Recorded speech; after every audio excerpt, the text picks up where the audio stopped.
Welcome to the JOMA podcast, presented by the Jewish Orthodox Women's Medical Association. Every week, hear from expert medical professionals as they share up-to-date insights on health topics to help you live your best life physically, mentally, and emotionally. Join us as we navigate the ever-changing landscape of healthcare and strive to improve the health of the Orthodox Jewish community. Welcome to the JOMA podcast. I'm your host, Dr. Jenny Berkovich, board-certified pediatrician and director of education for JOMA. My guest today is Aliza Eisenstein. She is a registered dietitian and nutritionist, licensed in the U.S. and Israel, with close to 25 years of experience in health and nutrition. Aliza taught at Stern College before making Aliyah in 2004. She managed the special diets department at the HASC summer program for 8 years. She currently works in private practice, seeing clients virtually and in person, and recently developed a program combining her experience in the nutrition field with the increasingly popular coaching model to help women and girls eat right and feel good without the struggle of dieting. Aliza lives in Ramat Beit Shemesh and is a proud wife, mother, and recently minted grandmother. This episode is also sponsored by Toledo. You've probably heard me talk a lot about Toledo. My family is obsessed with it. My kids really don't watch any non-Jewish content at this point, which for us was a huge win. So if that's a goal for you, and you want to be careful about what you expose your family to and what you bring into your home, or you just want some really fun Jewish content for your family to all enjoy together, check out Toledo. Use promo code JOMO10 for $10 off your Toledo membership. Good morning, Aliza. Welcome. Thank you so much for having me. This is such an honor. I'm so excited to speak to you. You have such an interesting background. So maybe let's just start with that. You tell me a little bit about your background. I know you were like a typical registered dietitian, and then you kind of transitioned into something else. So tell me about that. Yeah, so I did my regular education. I live in Israel now, but I was educated in the States. I went to Brooklyn College, did my bachelor's degree, then went for NYU to my master's. And I was just on a path. I have I'm a registered dietitian, and I was just, doing my thing. When we made Aliyah 20 years ago, at the time I was teaching in Stern College. I was working in HASC as their, really overseeing their entire special diets department. And then I came here to Israel, and I pretty much kind of took a step out of dietetics professionally, because I was just, had 3 little kids, moved 6,000 miles away. And that's where I was. And while I wasn't actively pursuing anything. I wasn't actively working. For a few years, I did come back and continue to work in HASC for a few summers until my kids got too big to start continue schlepping them back and forth. And that's where I was at. Over the years while I was here, I didn't have any active practice, but there were people that would come to me. They knew what I did. And they said, could you, so I would have an occasional client. And that was my life. When my youngest kid started, going to school and was there out until 3 o'clock, I was like, you know what, I think it's time to take a step back into what I trained to do. And when I did that, I was, but you know what, let me take a step back. Before then, I myself was, had 4 kids, and I was looking to lose some more weight. And part of what I was doing is, okay, so now I'm just going to eat healthy. I was never into dieting for dieting's sake. It always felt off to me. Is like it's very nice to be on a diet for a while, and then you go off, and like that doesn't really it doesn't really keep you on something that's going to be consistent for life. But I was trying to eat more healthfully. That was my goal. And I knew that when I do that, I would also probably lose some weight. But I kept on waking up like every morning. This is the day that I'm going to start being careful. That was my language to myself. I'm going to start being careful. I'm going to start watching what I'm eating. Which is still restrictive, right? Like that's still kind of like restrictive language. Yes, absolutely. It certainly is. And I'll get to that soon. How I define a diet is really anything that you can be eating healthy, and it could be a diet if you believe that there is an external set of rules that I have to follow in order to eat healthy. So a diet in my book now today is anything that there's an external set of rules that's guiding you, it's telling you what, when, or how much to eat. And if it's not coming from internally, it's not coming from your body, it's not coming from within yourself, then that's already falls under the category of diet. But anyway, that's where I was. And every morning I was waking up and I was going to be careful. And every night I was like, well, what happened? When I reflected on my day, it was no longer, I wasn't doing what I knew what I was supposed to do. It's not like I didn't have the knowledge. It's not like I didn't have the background. People come to me to tell me, and this journey that I was on with weight, I was seeing it in the people around me. I was seeing in the few clients that were coming to me. I was seeing it in my friends who were struggling. And that was like kind of what was happening in my life. And then I wanted to walk, and then I wanted to move back into working. And I decided to go to a life coach just because here I was. I never really had any experience working in Israel. If you're like, all my jobs were in America. Even when I lived here, I was traveling back to work, and I sort of needed to get back into it after 10 years of being completely outside. And while speaking to a dietitian, to the coach, I was realizing that what she was doing for me in terms of my own, getting myself off the ground, my own business, my own where am I business, and home life, all this kind of stuff. I'm like, what she's doing is the piece that I feel like is missing when I hit a brick wall, either with myself, or if I'm watching my friends hit a brick wall, or if I'm watching my clients hit a brick wall. There was something missing. I felt like there was always something missing. And this was all a process. It wasn't something that I woke up one morning, but that's what sort of led me to, you know what? Something else needs to be here. And just giving people a menu or a diet plan is not working. And it's not about knowledge. It's not about food. And having that opportunity to kind of see how that translated when I was talking my own coaching process, I was like, wait, this is what I need to do. And then I decided to become a coach. I went and I trained to be a coach because I'm like, that's the piece that I'm missing, because I can give people the information. I can hand them everything that they need, and it's still not translating, into what they're looking for. So that was the beginning of my transition. And now what I do is I take these two pieces, my background in nutrition, my background in coaching, and that led me to intuitive eating.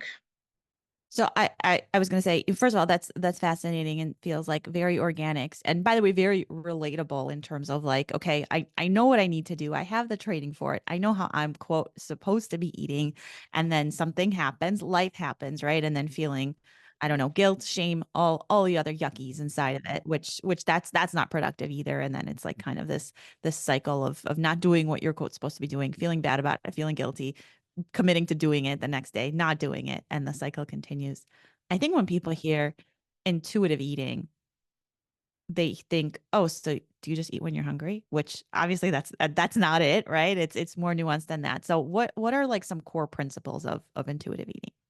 Okay, so intuitive eating, the way that I see it is it's kind of like a tripod. It's got three pillars of support that all need to be in place in order to move towards that reality of being an intuitive eater. But before I even explain that, I just want to say that being an intuitive eater, the term intuitive eating is something that somebody made up. There's and it's kind of taken off. There are two dietitians who wrote a book called Intuitive Eating, and the concept really is about being mindful in your eating. It's about paying attention. It's sort of an arbitrary term, but I think that it does describe what it is we're looking for. HaKadosh Baruch Hu created us to be intuitive eaters.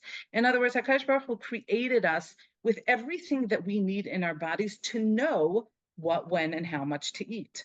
We don't have to teach babies how to eat. A nursing mother nurses her child. She's not necessarily measuring how much. The baby knows when he's hungry, and then he's full when he's full. And assuming that everything is healthy and right, that's the way it goes. And somewhere along the way, things get knocked off kilter. So the first point that I want to make about intuitive eating is it's the most natural way to eat. It's not a new diet plan. It's not a new concept. It's just reverting back to what I strongly believe is the way that HaKadosh Baruch Hu meant for us to be eating. So what is intuitive eating?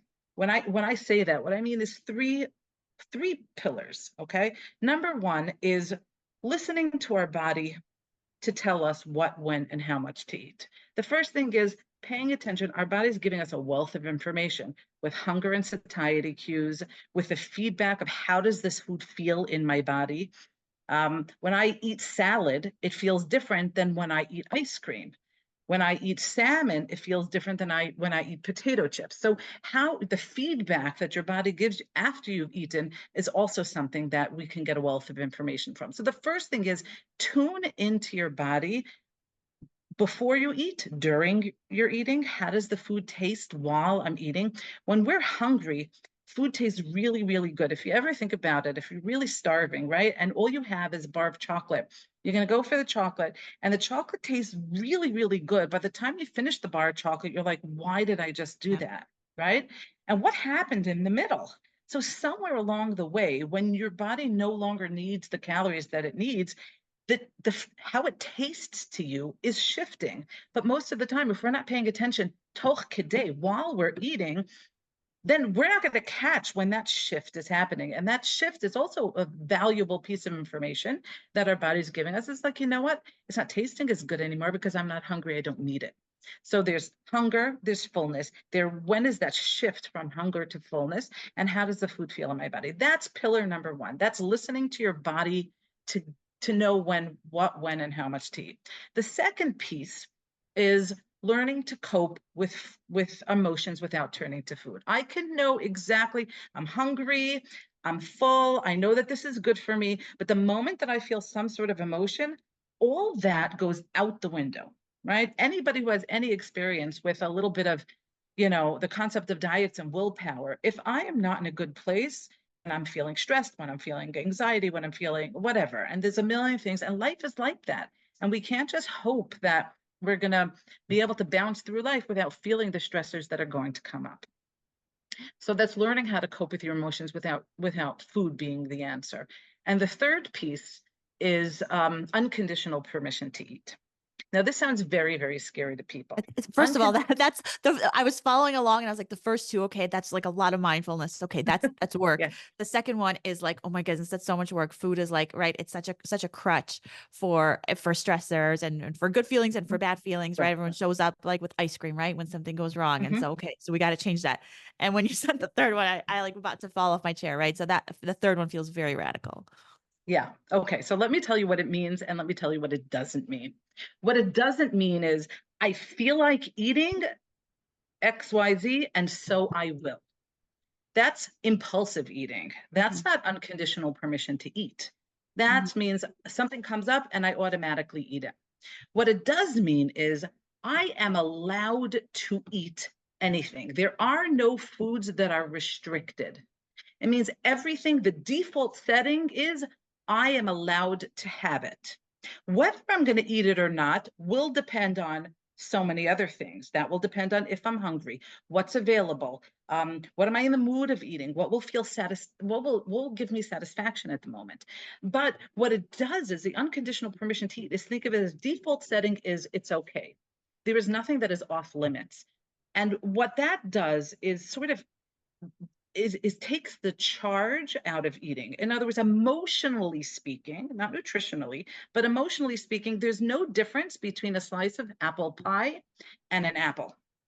If I choose to eat apple pie, then I'll choose to eat apple pie, but I don't have to feel guilt. I don't have to feel shame. I don't feel like I'm doing something wrong if I eat the slice of apple pie as opposed to eating an apple.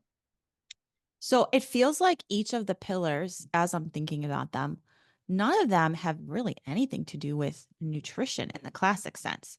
All of this is very much about what we like our thoughts, right? And our feelings around food. That's right. That's really what it's about. But the reason you're 100% right. And that's almost like the beauty of it. It's really not, it's not about food. That's almost like my mantra. It's not about food.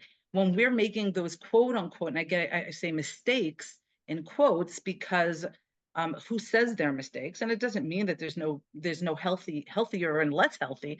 But when we make what we are judging and as ourselves to ourselves as mistakes, those are coming from it's coming from a place that has nothing to do with food, because it's not about the knowledge. The thing that unconditional permission to eat does is it removes the goal. The reason why it needs to be there, it's because it removes the backlash that we get from restriction and deprivation. There's a psychological and sometimes a physiological real things that are going on. When you're talking about restriction, let's talk about calorie restriction in general, because biology is affected by calorie restriction, right? Sometimes Hashem again created our bodies as perfect machines. If we don't get the calories that we want, there are things that kind of shift into gear when our body thinks we're starving. So when you go on a calorie restriction, so your body's responding the way that it would respond to starvation, right? Because we don't, my brain knows, but my body doesn't know that I have a pantry stocked with food and I have a refrigerator stocked with, it just says, oh, I'm not getting enough calories. Huh. Okay, so all the things that would kick in executive functioning starts becoming, like a little bit higher. The hormones that say I'm hungry are secreted into the bloodstream. So it's not only that I want that piece of chocolate. Your body is saying, eat, eat, eat. You're getting these messages. So we always think, I don't have enough willpower, but you're fighting a little bit biology. You're fighting your own physiology when you're talking about a calorie restriction. Okay. Now that is one piece of it. What also goes on is if I'm not allowed to have something, then I'm going to want it, right? Shlomo Melech said this a long time ago, Maim Gnuvim Yimtaku, and there are research studies now that show also old ones, not just new ones, but some very, very simplistic and others a little bit more complicated. The very simplistic one that I like to quote, it was very basic. A person had to mark down how many times they thought about a particular food. For 2 weeks, they were allowed to have this food. Let's say it was a peanut butter and jelly sandwich. For 1 week, for 2 weeks, they were allowed to have peanut butter and jelly sandwiches, and they had to mark down how often they thought of it. And then 1 week, they were not allowed to have a peanut butter and jelly sandwich, and they had to mark down how often. And it did not matter if this was something that was a food that they dafka liked or not. But the amount of time, the obsessive thoughts that came in when you were not allowed to have something also rose to the surface, and they were like, it happened a lot more often. So knowing that you can't have something creates a psychological backlash. So what unconditional permission to eat does is removes that charge, removes that psychological backlash, so that when I say, you know what, I want to eat a piece of a chocolate chip cookie, I'm free to decide whether I really want to have a chocolate chip cookie, or is it you want it because it's here, it's now. And if I don't have it now, I can't have it later because I'm not allowed to have chocolate chip cookies. That makes a lot of sense. I'm curious, again, as I'm thinking through all the three pillars, I'm trying to decide which one is like the most challenging for me. I feel like they're all unique and what's hard about them. What have you seen in your clients? Is there like one that tends to be the hardest to overcome? Because I feel like the first one, right, like listening to your body, I feel like I would be pretty good at that. Like I know how I feel after potato chips and how I feel about salad. And so over time, right, it becomes easier to choose the salad. The second one, probably harder for me, in all honesty, because food is such a crutch, but I do recognize that. So I feel it would be easier to work on. And man, that third one, I don't know. That's like it seems like for sure for me personally would be a lot of work on my mind because of so many years of thinking about things completely not that way. Is there one that comes up a lot as the pillar people struggle with the most? Yes. So without a doubt, you are not without good company. Unconditional permission to eat, especially those who have dieted their whole lives. Yep. Because it is contrary to everything that we're conditioned to think. So it's something that is very, very difficult. And very scary, because the thing that I get a lot is, Aliza, you don't know me. If I have unconditional permission to eat, I'm going to going eat to everything. start Yeah. eating, and I'm never Yeah. going to stop. I'm never going to stop. And I'll tell you what I tell my clients. Think of it as there are two reasons, there are two benefits, I guess, why we eat. The two things that happen. It's one, it's nutritionally sound. We eat because we need fuel for our bodies. Okay? That's why we eat. We need to eat because we can't live without eating. A gift that God gave us is that eating is pleasurable. It's enjoyable. So the second piece that we get out of eating is not just the energy and the fuel, it's the fact that we get an opportunity to enjoy our food. And what we focus on when we talk about eating and we talk about nutrition and we talk about health is the nutrition aspect of it. What are we getting nutrition quality wise? That's how we're used to choosing food. That's how we're told to choose food when we're trying to be healthy eaters. Nobody ever pays attention, or it's almost like it becomes a fight. Can't tell you how many times I've had women come and tell me, it's like, my problem is that I enjoy eating. Mm. And I find that so sad. And I'm like, your problem is that you enjoy eating? Wow, what a blessing it is that we have to do what we have to do, and we also enjoy it. We have to go to work every day. We have to do whatever it is that we have to do.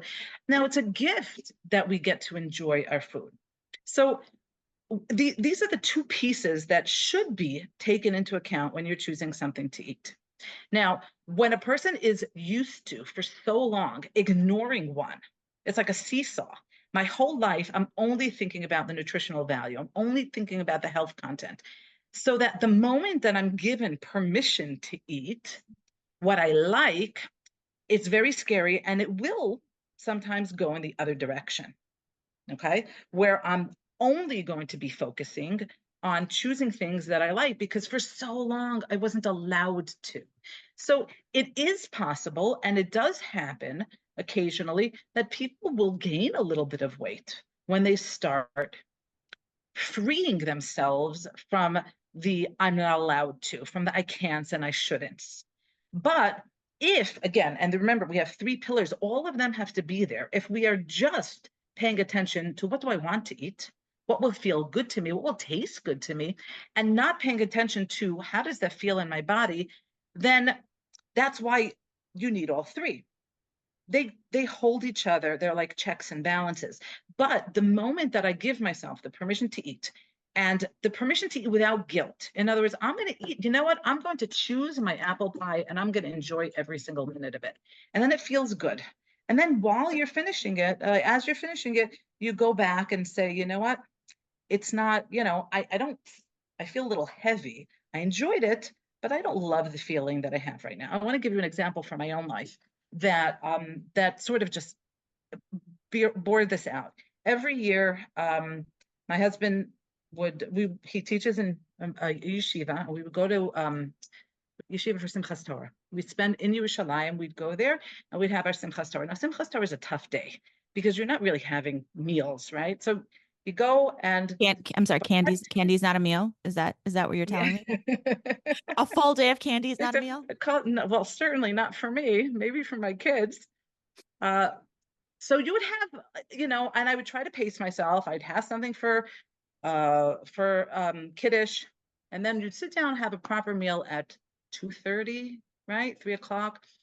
And then we'd go the rest of the day. I'm not really hungry anymore because, by the time Yontif is out, it's 7:30 and maybe beginning to get hungry, but we're not going home yet because we have to stick around for our kafah shniyos. The boys got meal. We didn't get a meal, right? And then by the time we're driving home at 9:30 at night after the hakafos, or after we had enough of the hakafos, we're driving back to Beit Shemesh, half an hour drive. Not a very long time, but everybody's really, really hungry at this point because we didn't have a dinner. So the last time we ate proper food was 3, 4 o'clock in the afternoon when we benched. Okay. And every year this would happen. And what do you have in the car? The leftover junk. It's the bisli, it's the candy, it's the chips. It's the Yeah, nosh. all that stuff. So year after year, and then and when you're starving, when you're at that point of such hunger, you'll just eat anything. So year after year, we would just munch on what was going on, whatever we had in the car. And once I started living this myself, Same thing repeated itself a year later, and I'm in the car, and my body is craving something healthy. I'm paying attention now. I know what it wants. The Bisley's in the car, and it's the Bisley that I like. You know, it's the pizza wheels, and I know that I will enjoy it, but I also know that this is not what I want. I know from past experience, just from paying attention up until now, that it's not what's going to make me feel good. So I It's wait. not what your body wants. It's not what my No. body wants. And I know that in a half an hour I will be home and there are vegetables in my fridge and I'll cut the salad and I'll eat it. And I did that, not because I shouldn't have the Bisley. It didn't require any willpower, like you're not allowed to have this, you can't have this, you shouldn't have this. It was just the past experience is what kept me going to hold out for something that I really wanted. And that's what happens. You no longer, when you give yourself, I could eat the Bisley. They don't want to. But this has to be a buildup of You experiences. have to work on this, right? Because you have to be mindful about what Mhm. you feel like when you eat the Bisley, and then That's right. have enough of, right, have worked on it enough so that the next time Mhm. that opportunity is there, you can rely on that past experience and take yourself back to be like, oh, but I don't feel good, and right, I feel Mhm. whatever, heavy and yucky, and I don't have energy, and that's not how I want to feel. Right. And the journey, the experience of intuitive eating is really about self-awareness. What would you say to somebody who would be like, okay, this is all nice and I get it, and this is kind of like a sustainable way to approach food, but like I still want to lose weight. And the only way to really lose weight is like, right, use up more calories than you're taking in. And so Mhm. I'm all Mhm. about intuitive eating, but like I'm still gonna try to restrict on some level. What would you say to somebody like that? Okay, so when people come to me, I say, look, what we're looking at is a long-term picture. You can't look at Mm. a small little area in time. You have to look at big picture. If you're going to work with me, if you're going to really, you want to be successful in intuitive eating, you have to look big picture. So when somebody comes to me and say, I have a short-term goal of losing weight, we'll talk it out. But if they still hold on to that, I say, I don't know that I'm the best person for you, because I don't work on weight loss. I work on healing relationship with food. I work on taking the charge out of eating. I work on long term. I want to be successful. Short term success to me is not success. It's not. It's not a definition. So it's interesting. If you take a look at that book that I referenced before, Intuitive Eating by Tribole and Resch, they have the chapter on nutrition, and they're two dietitians also who wrote the book. It's the last chapter because on nutrition and yeah, they call it gentle nutrition. It's the very last chapter, and they put it there for a reason. The reason why they put it there is because if you're going to approach intuitive eating, knowing that you need and want to lose weight, then you end up running the risk of using it as another weight loss technique, a weight loss diet, which it can't be, because by definition, it can't be restrictive. What happens when I started this, when I started my own intuitive eating journey, it was, first of all, liberating, which is the word that I hear most from my clients when they're finished, when I ask for feedback. Liberating. I just feel so free to be able to do and be, do what I want and be myself. And I've never looked or felt greater. So I found when I was kind of just like working it all through myself, at about a year into it, people stopped me. I kept on over and over and over getting, wow, you lost weight. What did you do? And I wasn't trying to lose weight, because what happens is when you're listening to your body, we have uh, God created us with the genetic capability of knowing what we need and how much, and everybody's a healthy weight for me is not going to be a healthy weight for you or for the next person. But if you're paying attention, you're eating when you're hungry and you're stopping when you're full. That's your body's way of telling you how many calories you need without counting calories, without making any sort of calculations, but you're going to get there. So if you're paying attention to what your body's telling you, you're paying attention to how your body feels. So you're going to make healthier choices, because that's what's going to make your body feel better. And you're going to eat the amount of calories that you need, because if you're paying attention to hunger and fullness, that's guiding that. So what often happens, almost as if it's a side effect, you're going to get to a healthy weight for your body. You're Because going to you're get, so listening, you you're don't, listening to what your body needs. The interesting thing for me, I think, as I'm listening to this, is I'm realizing that unlike typical diet or plans or nutritional sort of guides, intuitive eating looks very different for everybody, right? What my body needs is not the same thing that your body needs. Mhm. And that, I think, Yeah. is also part of the realization, right? Is that like we're all unique and we all have unique needs. And that's part of like, recognizing and listening to yourself and not looking at how much someone else is eating. Right. Now looking at what someone else is eating. I had a friend to say to me, she goes, Aliza, does it make sense that I feel like, heavier when I eat gluten? And I said, does it make sense? I don't know, does it make sense or Right. not? If that's how you feel and that's how you feel, it doesn't have to make sense to me. Uh, does it medically make sense? I don't particularly see why that's the case, but it doesn't matter. And that's also why I find that there's so much confusion and so much contradiction in so much of the research about what is good for you and what is not good for you, because the assumption when you talk like that is there is a one right way to eat, and there isn't. Newsflash, there isn't. And you said so beautifully, what works for one person is not necessarily going to be right for the next. I want to ask a little bit of a maybe controversial question. One recent I don't want to call it a fad, but approach Hmm. to weight loss and eating in general, eating for longevity that I've seen and been exposed to very recently is intermittent fasting. And Hmm. they're sort of like do it right how long you fast. Some people do like right hour intervals. Some people, Hmm. go for days. Everyone's got different approaches and different goals to it. I could see how somebody could spin it that there's an intuitive component to it. I'm curious what you think about it.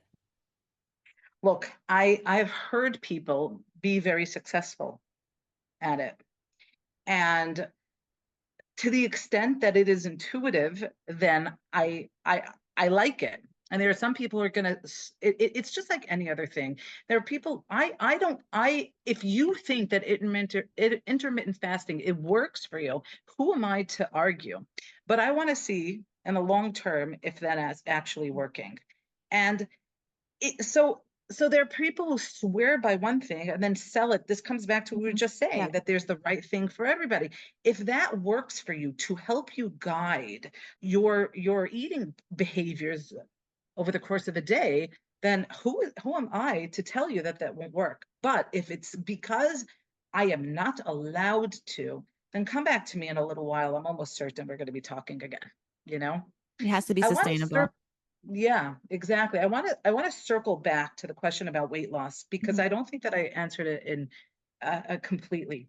Mhm. It doesn't mean that if you become intuitive eater, you cannot think about weight loss.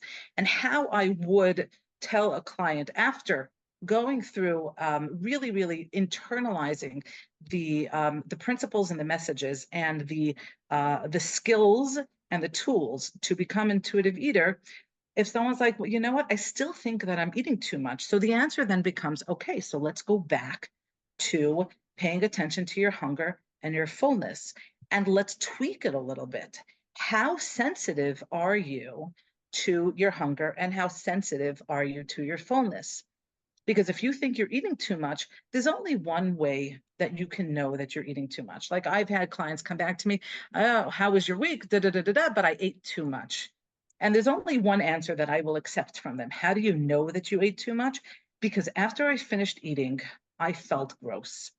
Not because I ate more than the package said, or I ate more than I usually eat, or I ate more. Now, you can use your past experience to guide you, but there's only one way that you know you ate too much, and that's because your body's telling you you ate too much.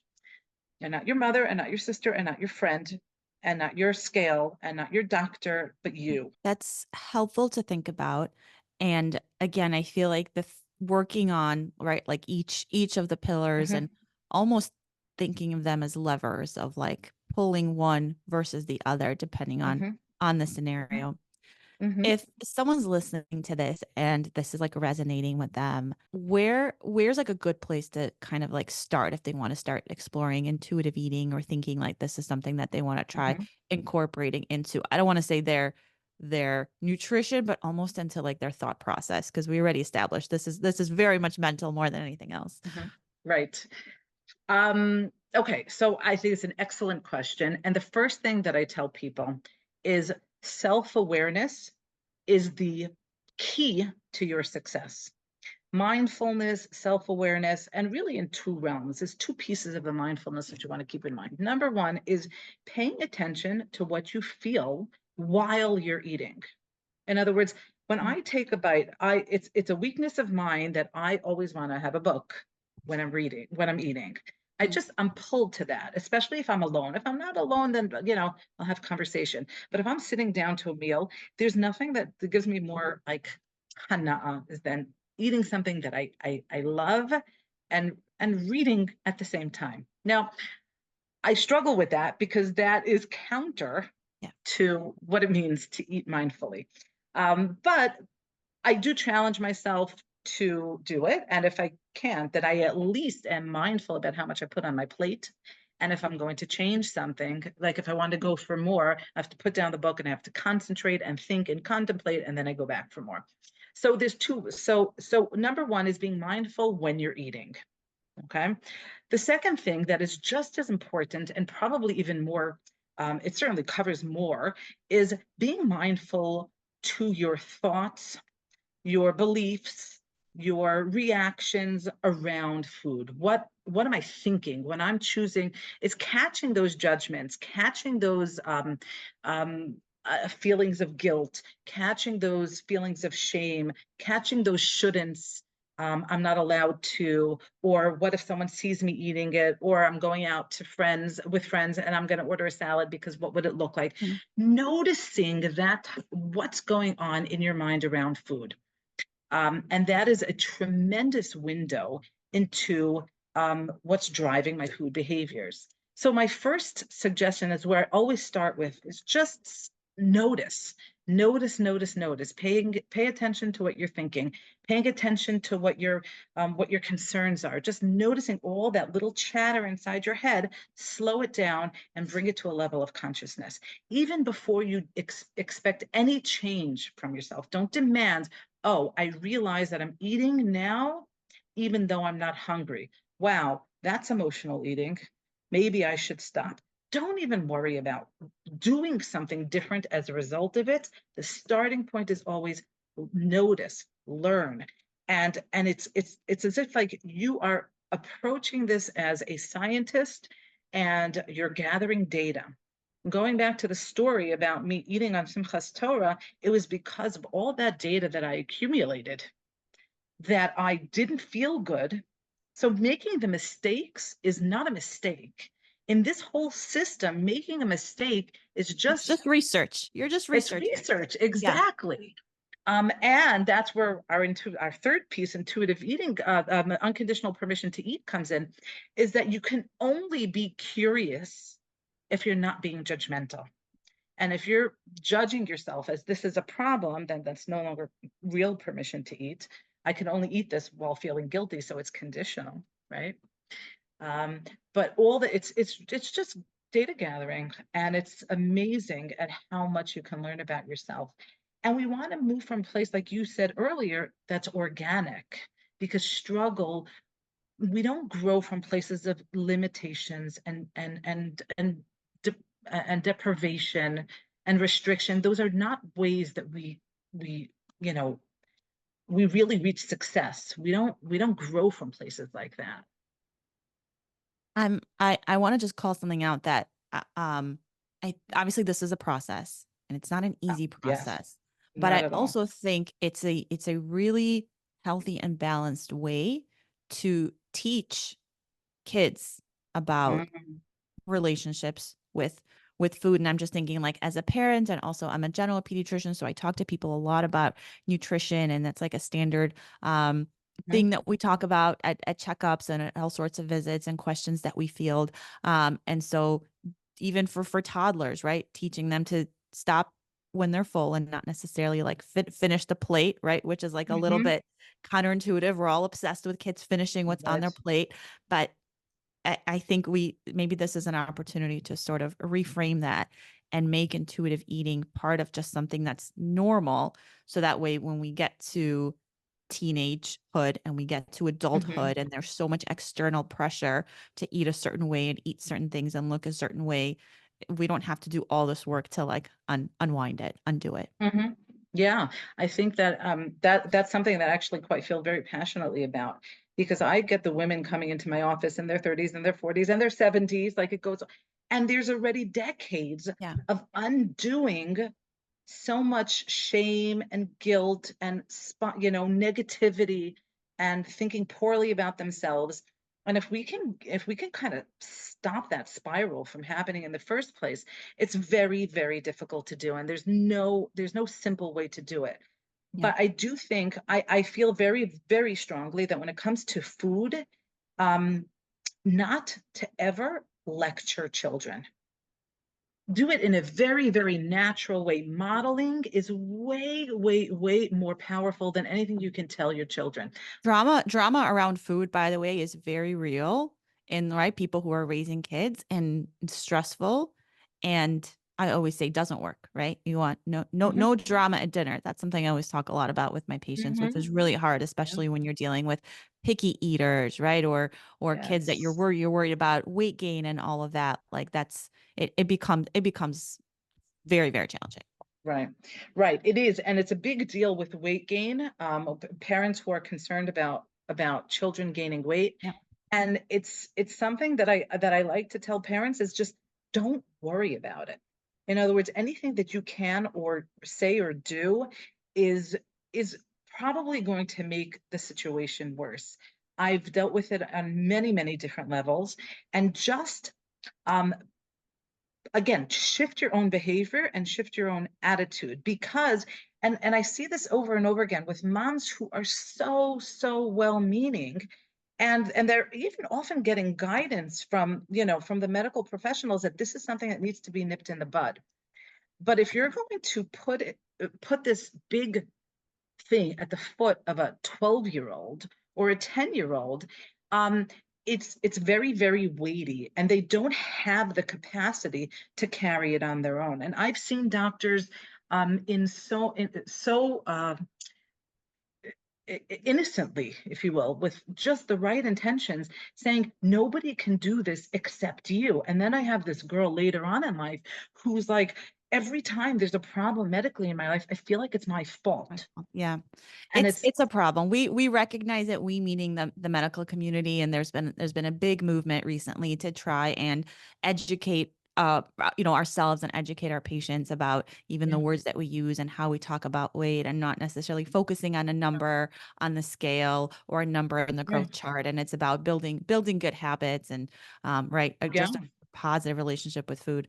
Kind of a almost like an asterisk to the conversation, I just want to add that when we talk about eating disorders, this kind of like doesn't apply, only because we recently did a whole episode on eating disorders, so it's at the forefront of my mind. So very that's good. somebody, That's right, very different. That's somebody who's a very unhealthy, right? It's not a healthy mind, right? And so that's none of this should or none of this applies. does No, apply. it absolutely doesn't apply. Very good. That's a very, very important point to make. But going back to what parents can do as opposed to what parents can't do, because it's not fair to say don't and don't give them right. Agreed.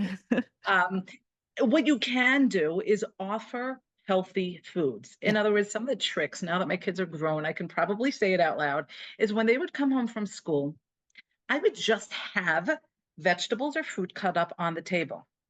If they came home and said, "Ma, I'm hungry, I'm starving, I want something to eat," I would say, "Would you like carrot sticks?" They would say, "No." But if I had it on the table, then they would eat it. Or I would often, this was a real sneaky one, I would like make myself an omelet and have it on the table, knowing that I'm probably not going to eat the omelet. And I'm really making it for the kid. But if I ask the kid, "Do you want an omelet?" the answer would be no. But as soon as I'm sitting down and the omelet, I was like, "Oh, whose is this?" And I'm like, "Oh, I made it for yourself, but do you want it?" And suddenly they'll eat it. So another thing is that when I'm preparing dinner, the vegetables and the salad was always ready first. Look at that. So when they're jumping in to eat something, because you're right, if I have the mashed potatoes on the table, and then the salad, so they're not going to go for the salad, they'll go for the mashed potatoes. But this way, if they start with something, they're more likely to eat a more healthy balanced meal. So have the things available. Don't make it their problem Yeah. to eat healthy. Just make it easier for them. I love that. Yeah. That's resonating with me a lot because oftentimes I hear parents be like, "Oh, all they," meaning, toddler, school age kids, teenagers, Mhm, all they mhm, want to eat is mhm. pizza and chicken nuggets and mac and cheese. And I always say, "Well, I love all those things too. And if that's what was Yeah. available to me and offered to me, I would Mhm, probably say yes." And so mhm. it has to be everyone in the household has to get on board, and Right. that way it's not someone's problem or someone has a special diet or we're causing, Mhm. shame and icky feeling to anybody particular in the household. Intuitive eating, Right. like we said, looks different for everybody. And this is all just Mhm. part of the process where we have all sorts of food in the house and we offer things that we know our body is going to be happy with. Right. And it doesn't mean that you can't have the treat there. The treat is there. And I have to tell you that even though we all want the chicken nuggets and the pizza and the chips or whatever it is, um, believe in your child's ability to make good choices. That's another thing that I Yeah. think is a big one. You're the same way that that I don't want to put chips in my body. Your kids also know that. And I had one of my kids was about, I don't know, 8 or 9 years old. And he came to me, and this is a kid. This was my picky eater. This was my kid who didn't want to eat anything except hot dogs Mhm. and meat and anything sweet, of course, and grilled cheese sandwiches. That was it. That's like all I can get into this child. And he once said to me, "But Emma, I just want something healthy." He's like, "I want," no, he Oh, didn't say that. He said, "I want real food." That's what he said to me. yeah. "I want real food." And I was like, wow, this is something I can use to my back pocket when I'm teaching Yeah. this stuff, because it's real. Kids don't want to live on that forever either. I love that. Lisa, I Yeah. want to thank you so much. This has been such a spectacular conversation. Thank you so much. This was just super, super interesting. And I think has really forced me to rethink and reframe how I talk and think about food and nutrition. Thank you for having me. I think it's such an incredibly important topic, and just to bring out the awareness and that there is another way, and we don't have to be stuck in this. That the only way I can be healthy is to, diet for the rest of my life. It's just not true. It's actually the opposite. And yeah, I'm glad to share this with anybody who's willing to consider something different for themselves and for their children.